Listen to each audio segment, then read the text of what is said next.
Hi, hello, good morning. Welcome to our Wednesday edition of Morning Inspiration. And today, our Bible morning inspiration will come from Second Timothy chapter 4 verse 7. I have fought the good fight, I have finished the race, I have kept my faith. Ito po, yan po sa Second Timothy chapter 4 verse 7. I have fought the good fight, I have finished the race, I have kept the faith. And another one po sa Hebrew chapter 12 verse 1 to 3. Ito po. Therefore, since we have so great a cloud of witnesses surrounding us, let us also lay aside every encumbrance and the sins which so easily entangles us. And let us run with endurance the race that is set before us, fixing our eyes on Jesus, the author and perfecter of our faith, who, for the joy set before him, endured the cross, despising the shame, and has sat down at the right hand of the throne of God. For consider him who has endured such hostility by sinners against himself, so that you will not grow weary and lose heart. Yan po muli sa Hebrew chapter 12 verses 1 to 3. Okay po. So again, once again, good morning, and this is another day that the Lord have made. We will rejoice and be glad in it. And the best way to rejoice and be glad in it is to focus on the glory and the blessing of our Lord in our life, so that we could be motivated, inspired to finish the day with enough faith and confidence that the Lord will be with us in the early details of today's task ahead of us. Today we will be discussing about the race that was set before us. No po? Like today, this morning, there is a race that was set before you to finish and accomplish on this single day. No po? So, how would we win this race of the day and the rest of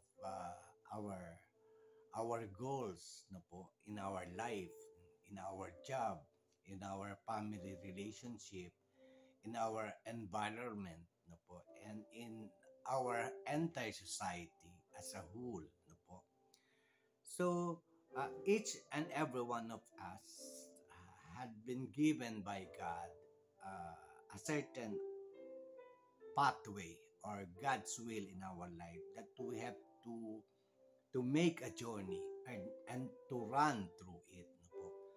Pero tayo, God has positioned us strategically, no po, where we are, no, to fight the battle of life that He has designed for us. Since we already know that upon giving us this a life on this earth, there is already a master plan for each and every one of us. A unique plan, no po, a unique gifts and talent, no po, to be able to use for our daily lives, no po. We are we are created uniquely, different from one another. So there were a sets of gifts and talents and blessing that the Lord had already provided for us. The only thing that we have to do is to find out that will of God that He has planned for our lives. No po? And that is, of course, starting with the fact that we should have received the Lord as a personal Savior and Lord. That's the time that the revelation of whatever it is God's will for our lives will be opened, will be revealed. No po? And that by reading and reading the Word of God, slowly and slowly, who could the Lord through His Word will going to reveal the plan He has for our lives. No po? through the power and the ministry of the Holy Spirit, the Lord will communicate with us and lead us to the path of life that was set before us, and we consider that the race that belongs to us. So, as an individual, unique individual created by God, there are unique races or path or journey that the Lord has assigned for us. So, the first and foremost important thing that we should discover, and we could discover that by reading and reading the Word of God, no po, and allow the work of the Holy Spirit, the ministry of the Holy Spirit, to reveal the pathway that the Lord designed for our life, His will in our life, the race, that designated race, no po, that we should run to be able to win or to be victorious on the aspect of reality that the Lord has a definite plan in each of every one of us in this life. So wala pong magkakatulad na na na pattern or will ang God para sa atin. Our uniqueness designed us to have a unique journey, a unique pathways, only us can run to. No po. Dito po minsan, yung pong message natin about the set the race before us ang ating Panginoon. We could have this in twofold meaning po in our secular life and in our spiritual life. But the same po to. The same po yung provisions for the secular life and the spiritual life is conniving with one another. Meron po siyang consistently of one direction, no po, that we could use in our secular life and our spiritual life. But our secular life should also be our spiritual life. Our spiritual life should be our secular life. Yung pong spiritual life natin should be bring light to others, no po. Yung ating ways, yung ating character, yung ating pamamaraan to mingle with other people should testify with our spiritual awakening, no po, in our spiritual aspect of our life. Dapat po magkasama po siya or else it will be a hypocrisy. Kaya po, although it has twofold meaning, yung pong the race set before us, but we could consider it na talaga pong twofold because there is a race on a secular area of our life. And the importance of the race of our spiritual life, we could attach it and use it in our secular life. Yung pong spiritual race that we have to attain, we could use it in our secular life, yung spiritual battles po natin in life, no po? Because it is a testimony of our life, and it could only be a testimony to others if our characteristic regarding our spiritual race was been attached to our secular involvement in the society. That is the best testimony of this life. So, sa ating pong buhay, no po, we have a lot of ambitions, a lot of goals, no po, a lot of wants, no po, a lot of needs, no po, na hindi po masama siya. But when those goals, no po, and those that we try to achieve ay nagko-coincide po sila sa will ng Lord, yung ating goals, plans, no po, in our life is in coinciding with the will of God in our lives. Ang ibig pong sabihin, baka po meron tayong mga pinopursue sa ating buhay na hindi naman po siya will ng ating Panginoon, no po. Baka po yung ating pinopursue na goal sa ating buhay o sa ating pamilya as a whole ay hindi naman po siya in connection or that dwell the same with the plan of the Lord in our lives. pagka po ah, yung pong mga effort natin, yung pong mga pamamaraan natin, no po, ay hindi batay sa plano ng Panginoon ng Diyos, sa Panginoon po natin. Our effort will be futile. No po. It will be a frustration because hindi po siya nakaayon sa salita ng Diyos. We're running a battle that does not belong to us because the will of the Lord is what you should uh, running for. No po. So yung race po na ginagawa natin sa pang-araw-araw natin pamumuhay, it is important to note kung ito ba yung race na gusto ng Panginoon na kaharapin natin. No po. At yun po, napaka-importante po nun. Kasi baka we are fighting or we are running a race that does not belong to us because it is not the will of God. And if we run on a race that was not set before us by the Lord, futile po lahat ang ating mga effort to be able to win that race in our life. Minsan po sakit po natin yung ginagaya si kapitbahay o yung lifestyle niya, ginagaya natin, yung lifestyle ng kapitbahay natin, ina-adapt natin sa sarili. So there is envying, jealousy, no po, present in that. So it is not the will of God. Kung yun po yung nagtagumpay yung ating kapitbahay sa pamamaraan na ganito, maybe because that is God's will in his life. No po. Pero kung sa atin po, ay hindi naman po yun, ginaya lang po natin dahil nakita natin na prosperous yung buhay noon ng ating kapitbahay, no po, and she was being blessed by the Lord. Tas kagayahin po na, i-imitate po natin yun. Hindi po magiging maganda yun dahil hindi po tayo, yung pong pagsusumikap natin to the borrowed life, like yung sa kapitbahay natin, will not result into victory, but it will result to failures. No po. So, it is very important to note that before running or planning any aspect of our human interest, no po, to be victorious in this life, we should know if this is the will of God. When we know that this is the will of God, then all our effort will turn into victory and not into discouragement because of the failures, because the races we are running does not belong to us. No po.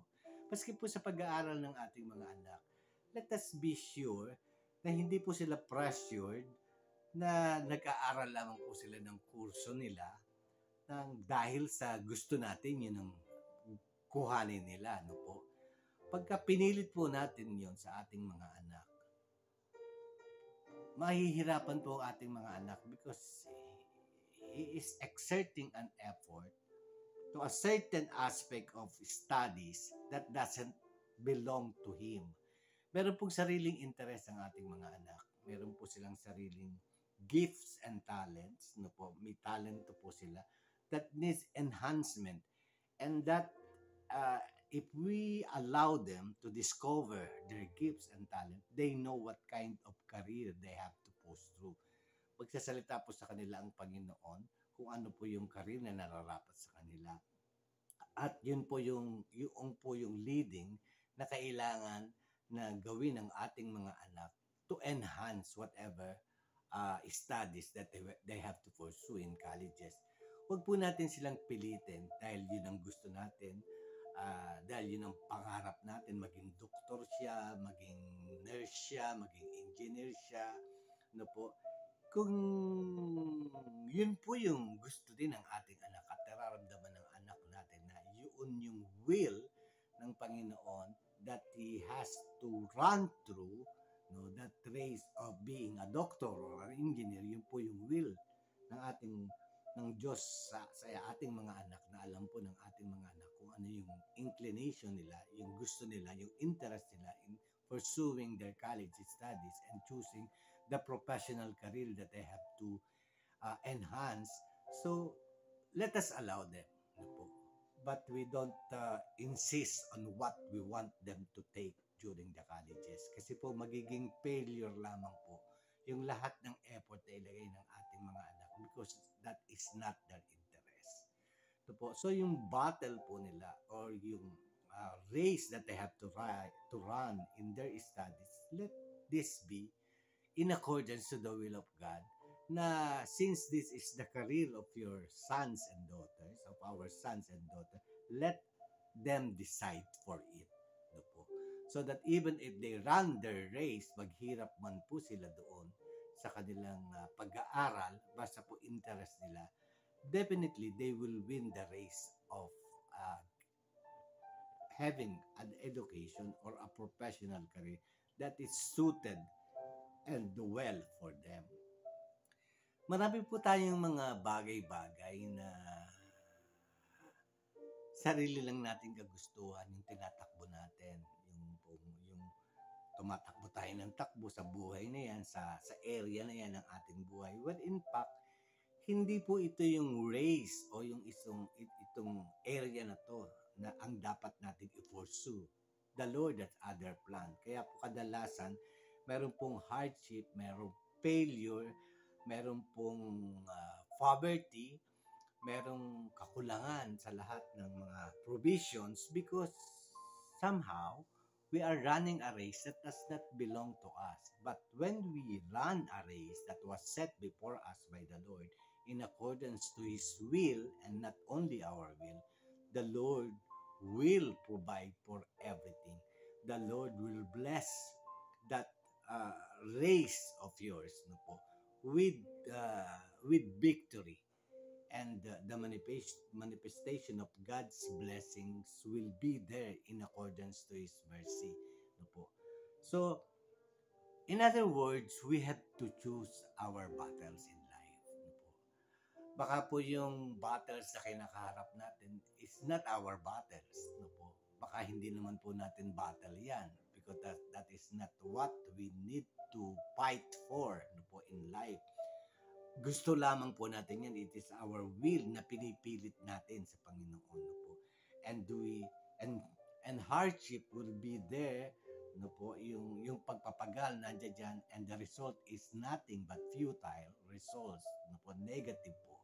Because that might be not the battle or not the race that the Lord had wants for you. No po, it is only your own will. Hindi po siya nakadesign sa battle na gusto or sa race na gusto ng Panginoon na kaharapin po natin. So, we have to be clear in our minds po, before entering into a race or a battle in our lives. Po. Let us be clear that this battle and this race was set for us. Po. At ito po yung gusto ng Diyos na kaharapin natin. And when we have decided and when we learn and when the revelation comes, ito yung battle o yung race na gusto ng Lord na kaharapin natin. Let us be confident that the promises of God of winning that race, the victory will be for us.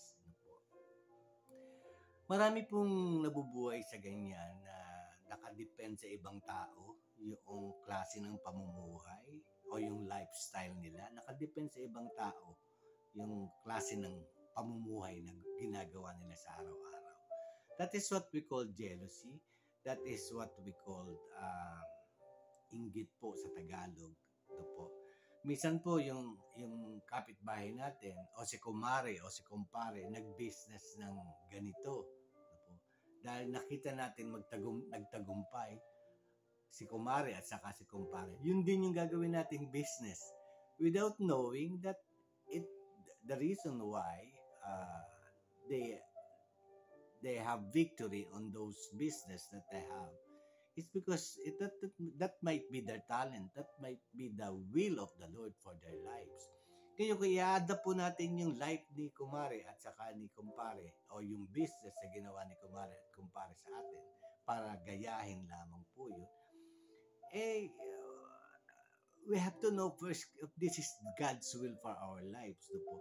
Minsan, nabibigo tayo dahil hindi naman po yan ang dapat na gawin nating business in our life. So yung mga anak natin nag-fail sa pag-aaral because hindi po sila nasa tamang kurso na dapat nilang kaharapin. Pinilit lang po natin. No po.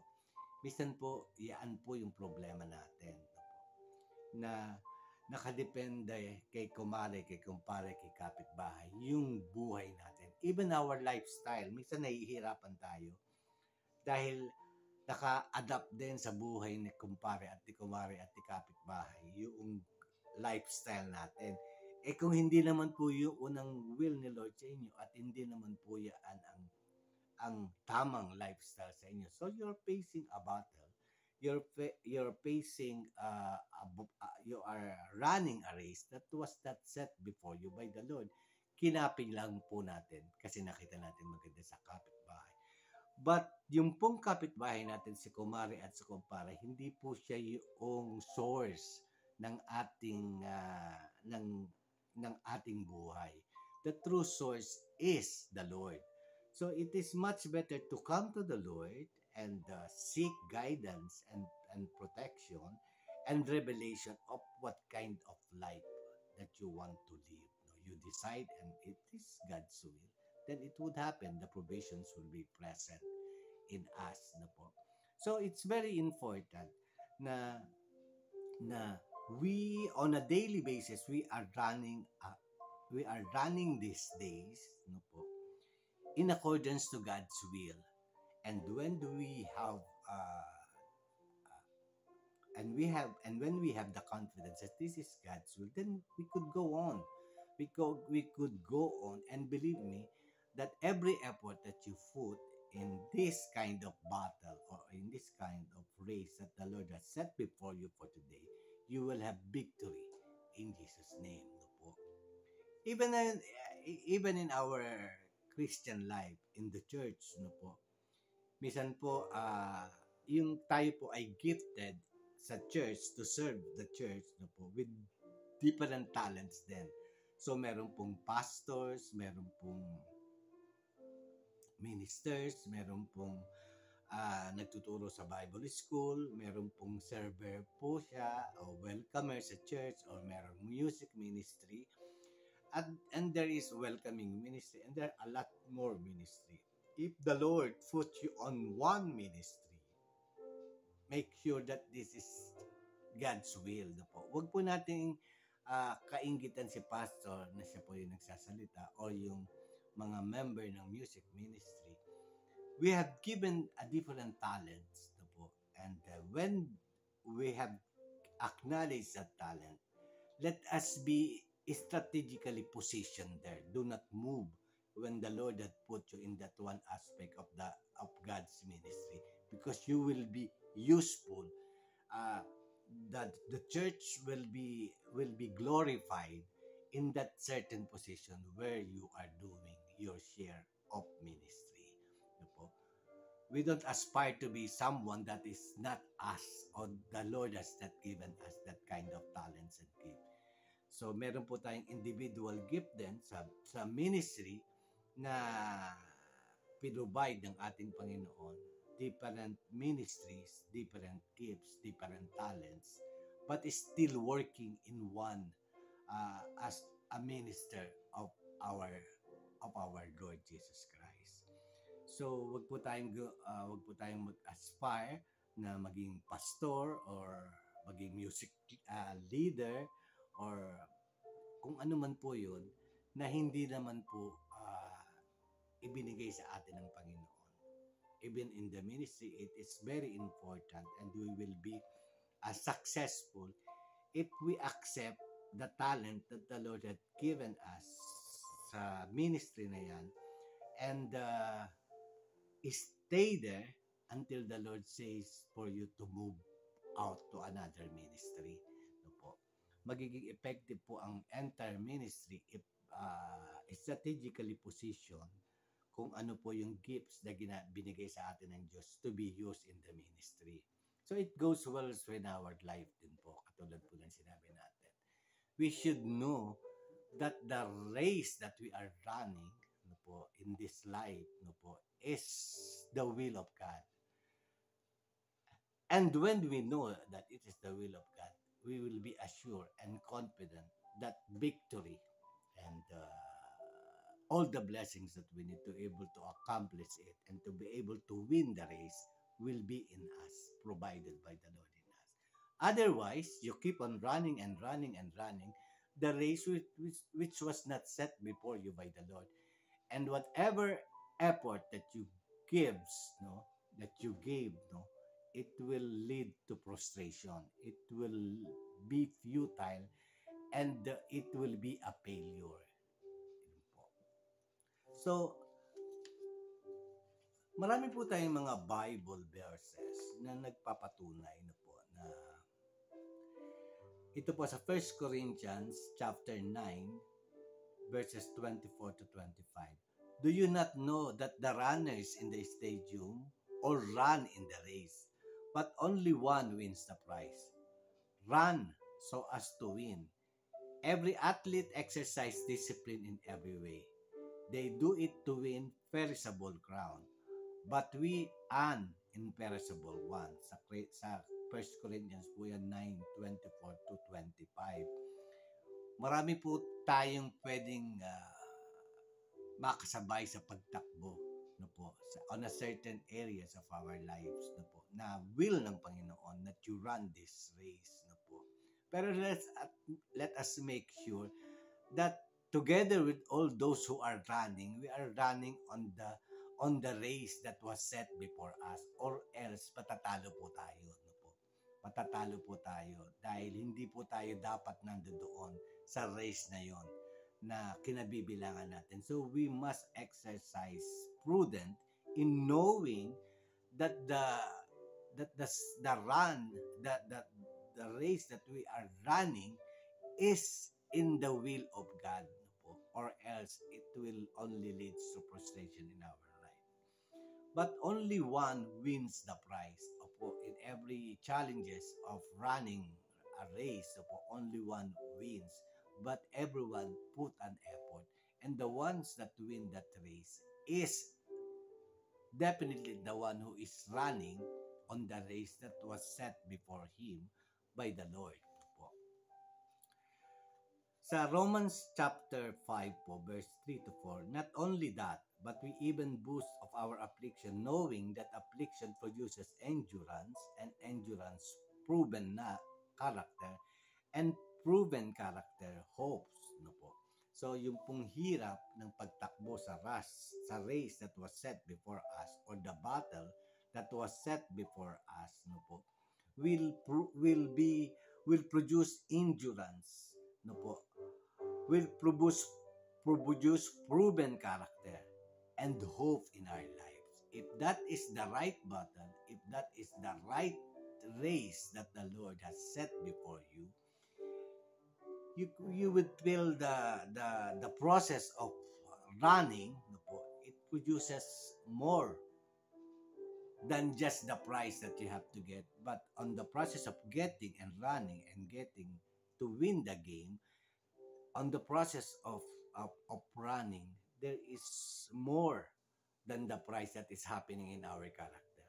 Meron pong nangyayari sa atin, yung endurance po natin, nagpo-produce ng proven character, nabibuild up po yung ano natin, yung resilience natin, yung pong ating patience, yung pong ating hope, no po, upon reaching the finish, before reaching the finish line of the race, no po, meron pong nangyayari sa inner man natin.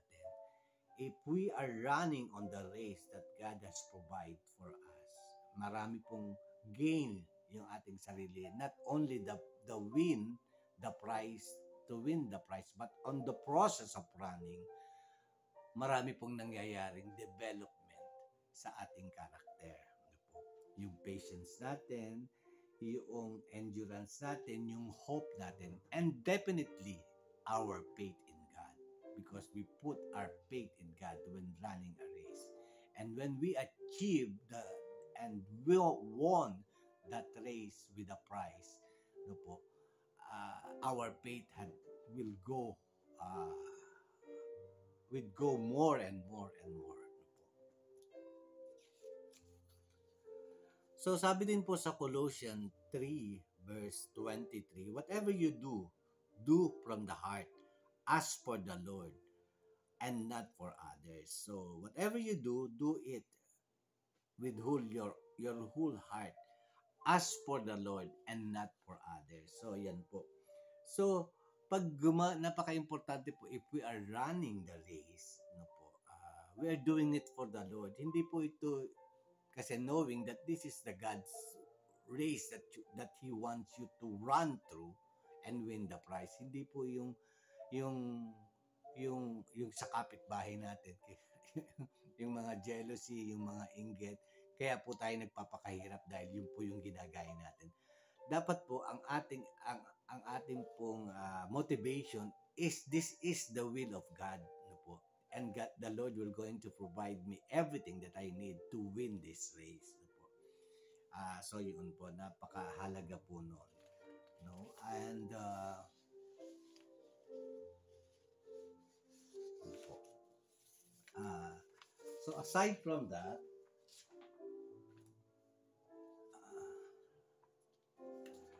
what are the preconditions that we know that this is that we could be encouraged that to run this race, no po?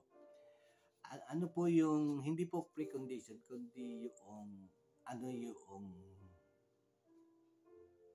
yung ito yung tamang race that the Lord, ano yung tamang motivation na dapat meron po tayo in running a race that was set before us. We should believe that the Holy Spirit will bring to your mind a promise from God's Word if you are in God's Word and in God's will. No po? So yun po, the Holy Spirit will going to push you, will going to nudge you, no po, that He is working and this is God's will for you to do. No po? Meron pong mag-activate po yung ministry ng Holy Spirit pushing us to do this. No po? So, yan po. With the help of the Holy Spirit, we would know that this is the will of God. No po? Sabi po dito, sa John 14:26, but the Helper, the Holy Spirit, whom the Father will send in my name, He will teach you all things and bring you to your remembrance that I said to you. So, yun po. Yeah, that will teach you all things to accomplish that race. The Holy Spirit will teach you all things and put in remembrance into your mind what the Lord has promised for you in accomplishing this will or this race that was set before you. And another one, if you know that this is the race that was set before you by the Lord, stand on God's promises, no po? Not on your feelings or circumstances. So, ang sabi po dito, we should stand on the promises of God that you will win this race through the provision of the Lord that will be given to you on the time, on the process of running and winning the race that was set before you. So we should stand on God's promises, not on our own feelings or circumstances. At ano pa po? Only faith can activate the promises of God. And if we have the faith in God, and we know that this race was set before you by the Lord, we could, that race will activate faith in us. It will result to more faith, the highestness of faith, that even this race before you is too big na po. The promises of God, we could be remembered that He could move mountains for you to be able to use to win that race that was set before you. No po. And only our faith can activate the so many promises of God in the Bible, no po, for us to win the race that was set before us. Now, we also have to get ready for a test, no po. Yung pong the set that the run that was set before us, will require endurance, would require effort, would require energy, would require strength, no po, to be able to finish that race that was set before us. No po. So we have to get ready to face different kind of tests before and after winning, before going into that race and on the process of being in the race that was set before us. Marami pong marami pong pagsubok na dadaanan natin in running the race that was set before us. A test of your faith will come. You cannot escape it. God wants to use the test to strengthen you, not to defeat you. When that happens, cooperate with God. No po. We must cooperate with God, and we should defeat all the temptation, all the insight of the devil that we will not win that race. Definitely, if it's God's will for you to run that race in the in one area of your life, definitely the temptation and the insinuation that the devil is putting in your mind is you're not going to win it. No po.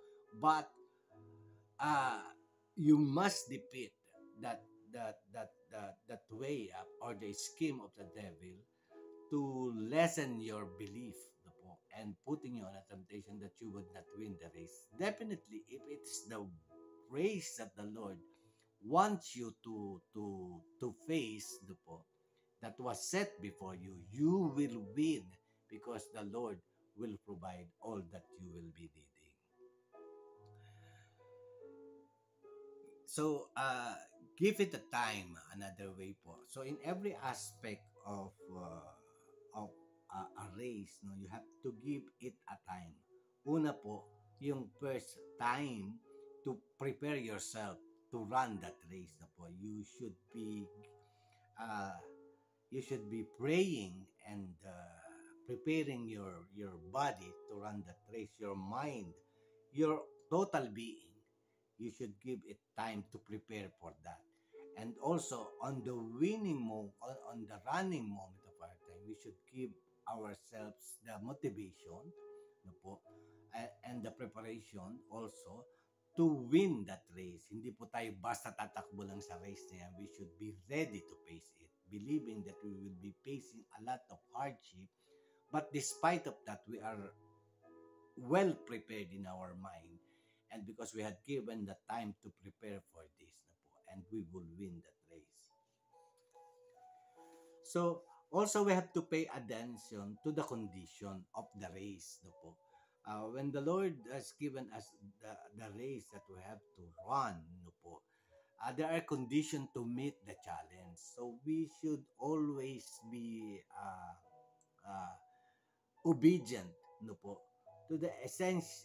Condition is essential for God to do what He promised. God will only do what He can to do when you do what He told you that you must do, no? So kailangan po we have to coordinate with the Lord no po dun sa condition that was set in running that race for you to be able to win that race that was set before you. There are conditions, so we should study the condition. We should obey what was being instructed for us to win that race that was set before us. So look to God, not to anyone or anything else as your source. So when that is God's will that you have to run that race on a certain area of your life, no po, look to God with confidence, no, not to anyone, not to anything else. Ano po?